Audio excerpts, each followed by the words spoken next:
Hi කොහොමද ඔයාලට හැමෝම සතුටින් පරිස්සමින් ඇති කියලා හිතනවා. අපි අද හදමු රසම රස බීමක්. බීමක් කිව්වට බීමකුත් නෙවෙයි. මේක ඇඟ නිවන කැඳ එකක්. අපි එහෙනම් හදන්න පටන් ගමුකෝ. මේකට ඕන වෙන්නේ පොඩි දේවල් ටිකක්. මුලින්ම රටයින්දි ටිකක් නටන උණු වතුර එකකට දාගන්න. එතකොට ඒවයි පොතු අයින් කරගන්න ලේසි. මේ කැඳ එකට රට කජු, ගස් කජු, ආමන්ඩ් ඒ වගේ ඕනම නට්ස් වර්ගයක් ගන්න පුළුවන්. ඒ වගේම මුත්‍රාස් බලන් ඒ වගේ දේවල් ඕන දෙයක් ගන්න පුළුවන්. කජු වර්ග ගන්නව නම් කලින් බැදලා පොතු ඉවත් කරලා තියාගන්න.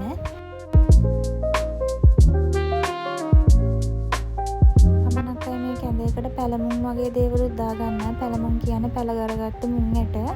ඔයාලත් කැමති නම් ඒ දේවල් දාගන්න.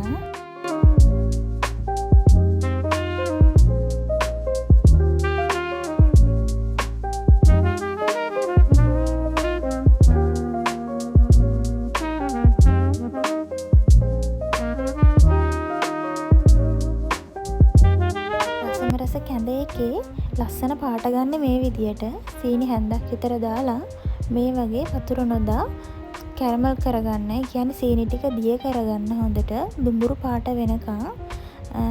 ඒ පාට එනකම් වතුර චුට්ටක්වත් දාන්න නැතුව හොඳට කවලම් කරගන්න.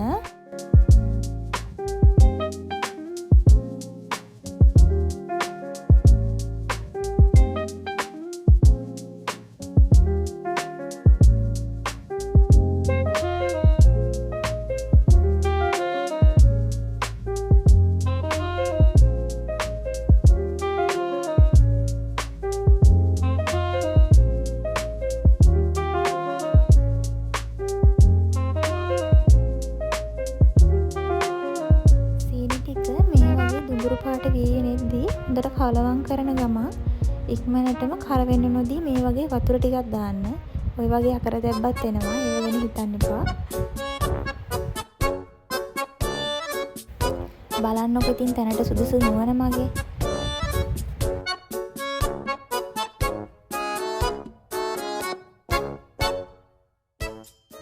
කැඳ එකට ගානට වතුර ඔය වගේ දාගෙන උණු වතුර දාගෙන කැඳ එකේ රස ගන්න. මේ ඔයාලට ඇති තරමට සීනි දාගන්න. අපි කලින් සීනි දැම්මේ කැඳ එකේ රස ගන්න නෙවෙයි පාට හදාගන්නනේ. දැන් ඔයාගේ කැඳ එකේ රසට සීනි ඇති පමණට දාගන්න. ඒ වගේම ලුණුත් දාගන්න මේ වෙලාවේදී. ඊට පස්සේ මම සව් ටික දාගත්තා.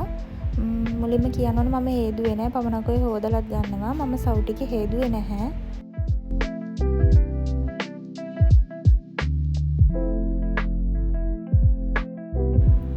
පස්සේ එක හයි වෙන්න නොදී මේ වගේ කවලම් කරන්න ඕනේ. වැඩි වෙලාවක් යන්නේ නැතුව සව් වැට ටික තැම්බෙන්න පටන් ගන්නවා. මේ වගේ කවලම් කරන්න. වතුර මදි නම් වතුර දව දාගන්න.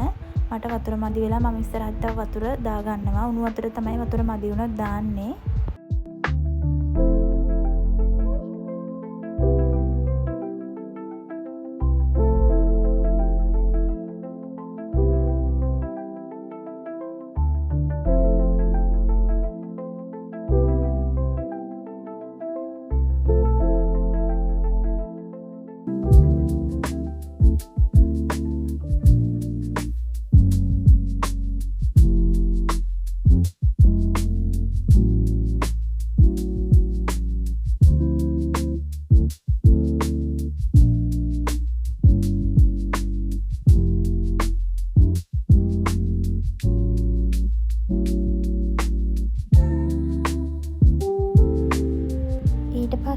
පොතු ඇට ඉවත් කරගත්ත රටෙන්දි ඔයාලා මුද්‍රස් පලන් දානව නම් මුද්‍රස් පලන් ඒ දේවල් දාගන්න.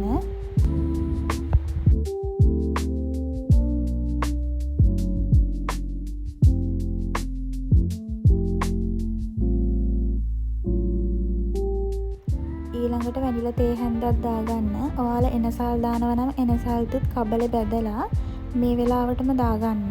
මම නම් එනසල් දාන්නේ නැහැ.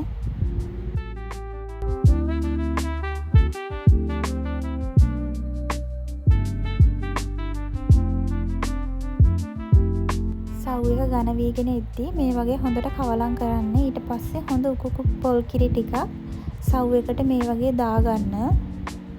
ඔයාලට ඇති ප්‍රමාණයට කිරි සව් එකට දාගන්න.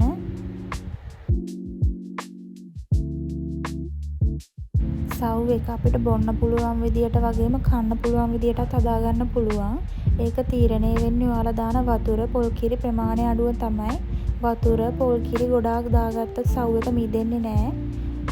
ඒ පොල් කිරි අඩුවෙන් දාගත්තොත් උණු ගතියට හදාගත්තොත් ඔයාට පැයක් වගේ ඇතුළත කාලයක සව් එක එළියේ තිබ්බත් ෆ්‍රිජ් එකේ තිබ්බත් හයි වෙනවා.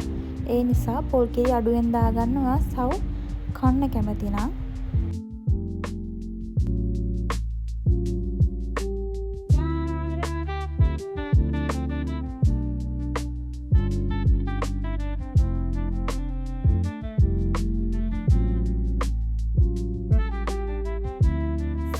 බාන්න කිට්ටු වෙද්දී ඔයාලා බැදගත්ත කජු වර්ග එතකොට මුද්‍රස් පළම් වගේ දේවල් අවසානයේදී වගේ දාගන්න. එතකොට තමයි ඒක ගොඩාක් රස.